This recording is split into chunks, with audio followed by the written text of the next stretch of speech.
Okay, so depan saya sekarang ni patung anak saya masa kecil. So dia dah besar sekarang, takkan nak main patung lagi kan.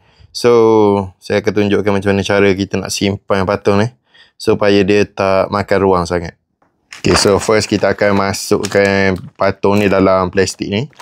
Okay, so sekarang kita akan sedut udara dia keluar daripada sini. Okay, so untuk penyedut dia ada dua option. Satu yang manual macam ni.